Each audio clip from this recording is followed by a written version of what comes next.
A while back, I mindlessly decided to buy another bog oak cookie slab. But wait, why again? And why mindlessly? To understand this, we need to travel back in time.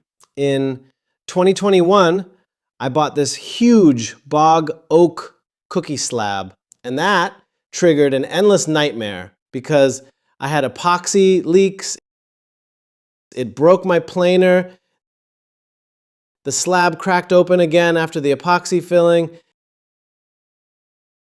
and it killed one of my large flattening router bits. So why on earth did I buy another one? Because the end result was totally worth it, I guess. Now let's fast forward to now. The slab was way too thick to work with it, so I hired a dude who came and split it in two with this awesome chainsaw jig. My original idea was to make two tables that way. Here you can see the thicker half of the slab. I will flatten it with the router and the SpeedTool flattening jig. Working with bog oak is extremely dusty. Through time, the oak seems to have hardened. When you work with it, it doesn't really create nice wood shavings. It simply disintegrates into wood dust. It's really dirty. Also, you need to remove small layers, else you will trash your router bit like I did last time. Next, I put the slab on the stroke sanding machine and tried to remove the router bit marks using a 60 grit sanding paper. I said tried because some of the marks were pretty deep, so I didn't manage to remove them all. Bog oak live edge is sad. Look at it. Full of splinters, it looks like it's disintegrating. The only way I saw to handle this is to sand it down and make it as smooth as possible. I know that's kind of a bummer because you remove some of the natural looks, but then again, nobody wants a table that stabs them every time they touch it. As you can see, sanding this was again dusty as hell. In case you wonder, the sander I'm using is the Arbortech Mini Carver, which works really well for these kind of tasks.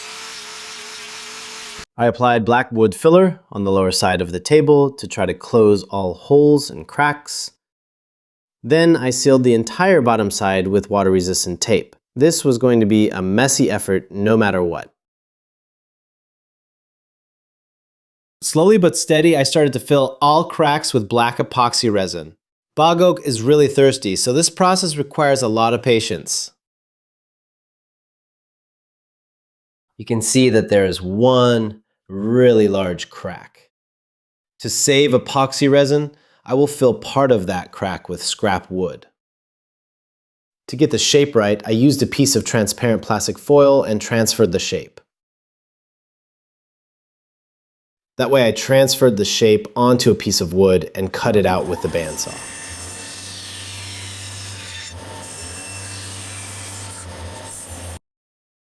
This scrap wood filler needs to stay firm where you put it, else it will float around and ruin your workpiece. I use double-sided tape to stick it to the bottom.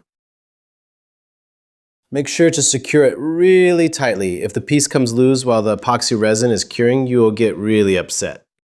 Once the scrap wood filler is secured, one can continue with the epoxy resin filling. Filling this slab took a long time, but eventually I was able to fill it.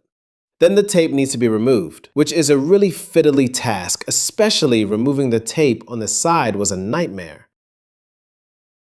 This is the moment when the stroke sander turns out to be really helpful. Using 60 grit sanding paper, I removed the superfluous epoxy resin. This task generates a lot of epoxy resin dust, so wearing a good breathing mask is recommended.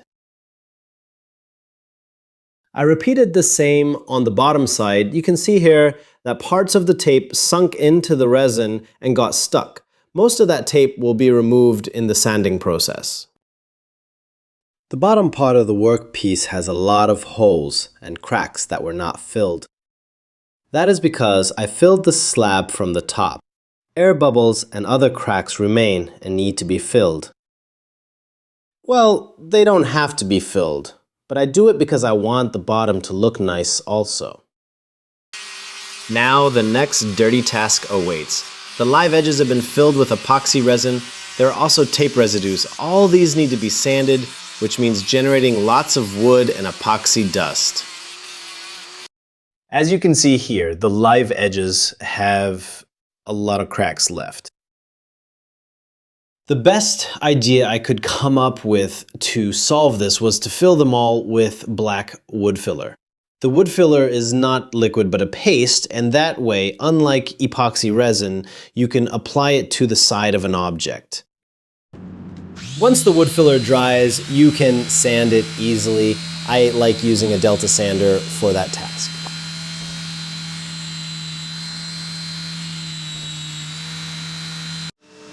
I sanded the bottom side of the table up to 120 grit with the orbital sander. And I continue my long tradition to name my tables, engraving the name with the shaper origin. Now I start working on the top side of the workpiece. I sand the table surface with 80, 100, 120, 150, 180, and 220 grit, and the orbital sander. There's still a few holes and cracks left which need to be filled with epoxy resin. With a bog oak slab, you have to stay realistic. New cracks will form over time due to the age of the wood. You can't prevent that. It's part of using such an ancient wood. After filling these cracks, you remove the excess with the orbital sander. Now it's time to finish the table. First, I apply Rubio Monocoat Pure to the bottom side of the tabletop.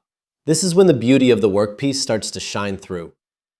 But it's still the bottom side, so some suspense remains. And this is the magic moment. We apply Rubio Monocoat Pure to the top. Look how this beauty comes to life. The easiest way to apply the coating on the live edges is to use a brush. Now I am removing the excess Rubio with a terry cloth, and this baby is done. I put on some hairpin steel legs, and that's it. Some of you ask me why I always use these hairpin legs. The truth is that clients most often have very specific ideas for what kind of legs they want, so they often buy the tabletop without legs. And that's fine with me. The hairpin legs are the cheapest and enable me to show the table on Etsy. If clients want other legs, I help them choose and mount them, so that's the reason why. Now that this beauty is finished, what do you think? I am pretty happy with it. It turned out to be way less painful than what I thought. It seems that trees are like people. Some of them are difficult to work with, some of them are charm. I am especially intrigued by the dark colors. If you look carefully, you can see dark brown, blue, and reddish tones. The black epoxy gives it a pretty gothic look, so not for everyone's taste, but I dig it. That's it. If you liked this video, give me a thumbs up, subscribe, and see you around.